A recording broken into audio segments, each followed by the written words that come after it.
पुराण में मृत्यु के बाद आत्मा की यात्रा का विस्तृत वर्णन मिलता है। इसके अनुसार जब किसी व्यक्ति की मृत्यु होती है तो उसकी आत्मा तुरंत शरीर को छोड़ देती है। लेकिन यह यात्रा सरल नहीं होती, बल्कि एक निश्चित क्रम और नियमों के अनुसार आगे बढ़ती है।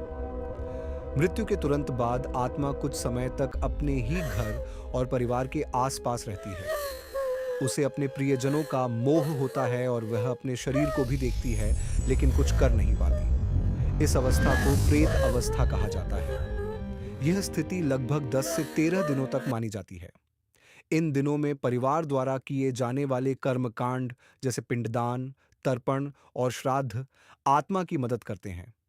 माना जाता है कि इन कर्मों से आत्मा को एक सूक्ष्म शरीर होता है, जिससे वह आगे की यात्रा कर पाती है। इसके बाद आत्मा यमलोक की ओर प्रस्थान करती हैल आत्मा को यमदूत अपने साथ ले जाते हैं।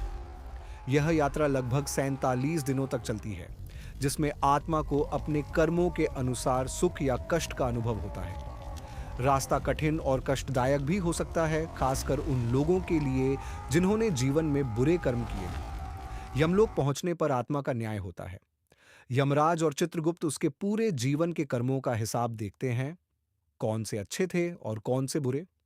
उसी आधार पर तय किया जाता है कि आत्मा को स्वर्ग मिलेगा, नरक मिलेगा या फिर उसे पुनर्जन्म लेना होगा।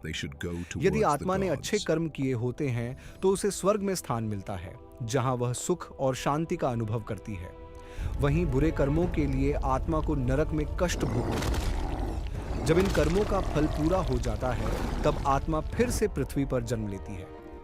गरुड़ पुराण के अनुसार मृत्यु अंत नहीं है, बल्कि एक नई यात्रा की शुरुआत है, जहां आत्मा अपने कर्मों के अनुसार आगे बढ़ती है।